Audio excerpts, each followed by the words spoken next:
பழைய பள்ளிக் கட்டிடத்தில் லாக்கர்கள் சத்தமிட்டு மாடிகள் முனகியபடி மாணவர்களிடையே ஒரு புராணக்கதை கிசுகிசுத்தது. அது மிகவும் வலுவான அன்பை பற்றி பேசுகிறது. அது சமூக வகுப்புகளின் எல்லைகளை மீறியது. ஏழ்மையான குடும்பத்தைச் சேர்ந்த அகிரா என்ற சிறுவனும் பள்ளியின் செல்வந்தரின் மகள் சோபியாவும் ஆழமாக காதலித்து வந்தனர். இருப்பினும் அவர்களின் சமூக வேறுபாடுகள் அவர்களின் காதலை தடை செய்தன. அவர்கள் 3வது மாடியில் கைவிடப்பட்ட வகுப்பறையில் ரகசியமாகச் சந்திப்பார்கள். அங்கு அவர்கள் ஒன்றாக உட்கார்ந்து கைகளைத் தொட்டு அவர்கள் ஒன்றாக இருக்கக்கூடிய எதிர்காலத்தை கனவு காண்கிறார்கள். காலப்போக்கில் அவர்களின் காதல் வலுவடைந்தது.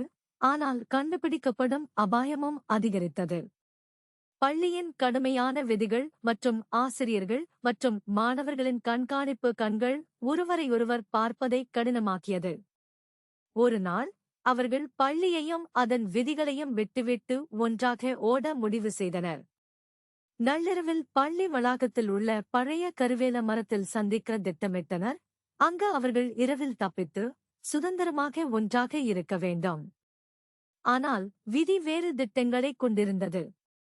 அவர்கள் ஓட வேண்டிய இரவில் சோபியாவின் தந்தை அவர்களின் திட்டத்தை கண்டுபிடித்தார். கோபத்தில் சோபியா அகிராவை மீண்டும் பார்க்கக்கூடாது என்று தடை விதித்தார். அவள் கீழ்ப்படியாவிட்டால் அகிராவின் எதிர்காலத்தை அழித்து விடுவேன் என்று மிரட்டினார். அகிரா மீதான காதலுக்கும் தன் குடும்பத்திற்கான கடமைக்கும் இடையே கிழிந்த சோபியா ஒரு தேர்வு செய்ய வேண்டிய கட்டாயம் ஏற்பட்டது.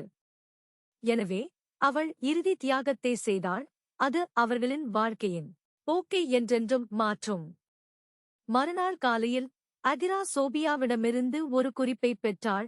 அவள் அவனை இனி பார்க்க முடியாது என்று. அந்த வார்த்தைகளை படிக்கும்போது பள்ளியின் மணி அடித்தது.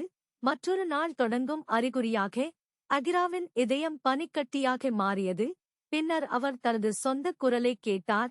இப்போது ஒரு அந்நியன் நிழலில் இருந்து அவரிடம் கிசுகிசுத்தார். நான் இந்த பேய்களை வேட்டையாடும்